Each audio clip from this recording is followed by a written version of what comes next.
SCOOB just released over the weekend on digital and also probably in some theaters, but I watched it digitally and I'm going to share with you guys my top 5 favorite and best moments from the film. Let's Scooby-Dooby do this.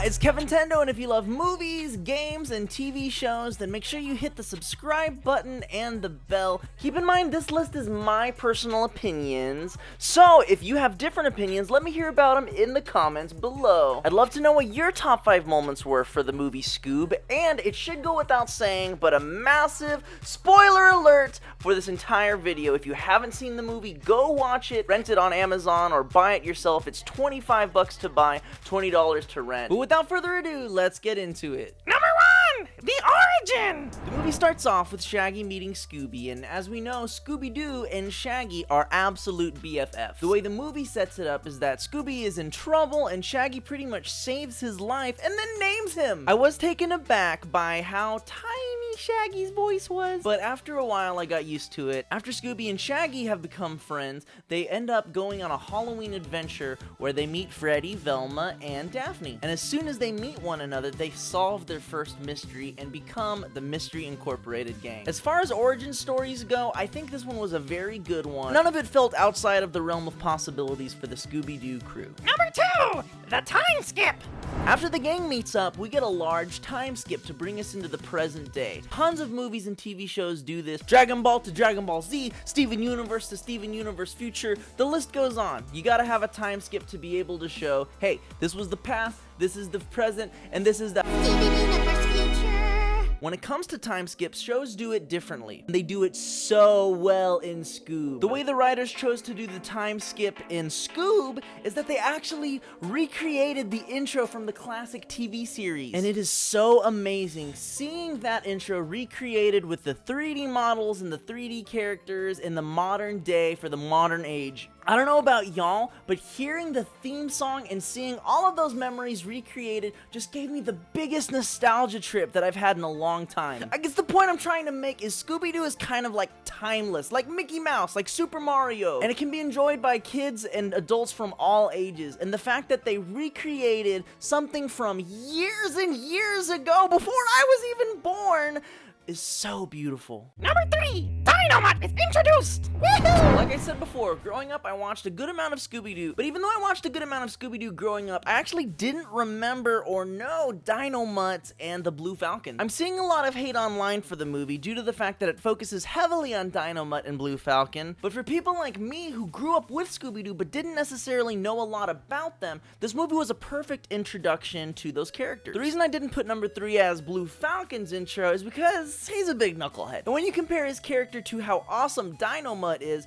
and even Dee Dee Skies, the pilot, it's just no comparison. Fun fact about Dee Dee also, did you guys know that she was an associate of Captain Caveman, that guy that they fought near the end who was voiced by Tracy Morgan? He was like, hey guys, I'm a caveman, I'ma fight you. I'm seeing a lot of people online compare this movie to how Marvel set up its cinematic universe. You know, now I have a slight care for a lot of these characters, just a slight care. I know personally, since I wasn't super familiar with a lot of these characters, this movie was a good introduction to them in the Hanna-Barbera extended universe. If they released a Tracy Morgan movie now about Captain Caveman, I probably would watch it. Oh, who am I kidding? I would definitely watch it. So if you're in the camp like me who didn't really know a lot of these characters, it probably didn't bother you that much. But if you were in the camp that like super grew up with these characters, loved every single one of them, I could see how the criticism would be, oh wow, why are they introducing too many characters right now? I just want to go in, I just want a Scooby-Doo movie, but this is a freaking Blue Falcon movie. For all the characters, I think Dynamite totally takes the cake. Number 4,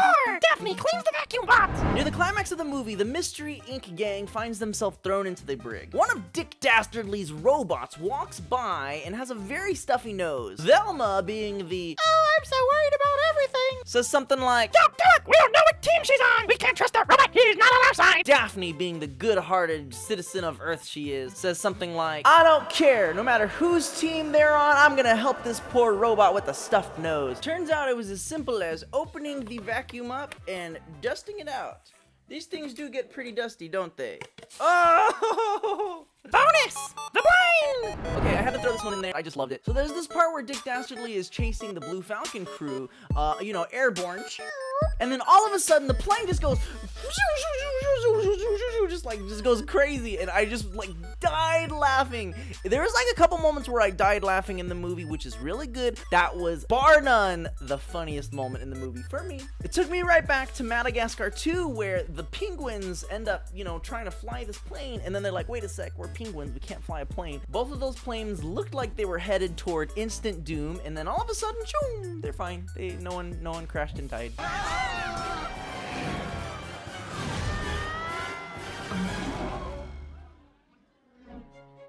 Number 5, Shaggys Speech! Throughout the whole movie, we're reminded that every member of Mystery Incorporated has something to bring to the table, except Shaggy and Scooby. Thanks, Simon Cowell. As time goes on, we learn about the descendancy of Alexander the Great. Basically, Scooby is a descendant of Alexander the Great's dog, which gives him the ability to open the gates of hell. Yeah, I thought this was a kid's movie too, but that still leaves Shaggy. And without anything to bring to the table, Velma says something like, "Oh, es increíble!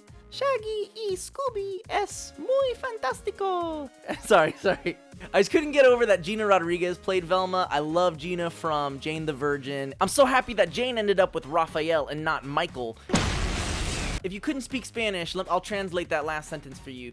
Basically, Velma says, hey, Scooby and Shaggy are amazing, they're friends, and they love each other, and that's what they bring to the team. Well, ha! You know what? That's nothing compared to opening the gates of hell, so I think Shaggy still needed a really shining moment in this movie, and he got it with his speech. When the entire crew was about to give up, only one man had the job to be able to perk everyone up with an awesome speech, and it was Shaggy. Basically, imagine the William Wallace freedom speech, but it's Shaggy, and everyone else is the Mystery Inc. gang and also the Blue Falcon crew.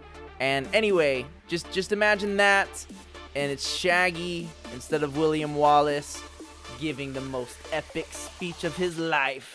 No offense, old buddy, but I think your nose might be losing its touch. Like, hello, Freddy! Wow, so if you made it to the end of this video, thank you a ton. I work really hard on these videos, and I'm so glad that you enjoyed enough to watch all the way through. And not everything in the movie was perfect, and I have a lot to say about that too, so if you want to hear a follow-up video about some of the negatives or things I would change about Scoob, then let me know in a comment. Let me know if my top 5 was similar to yours, and again, if it's completely different, then let me know in the comments below. I want to get more into making videos like these, so if you have any feedback, please leave it in a comment.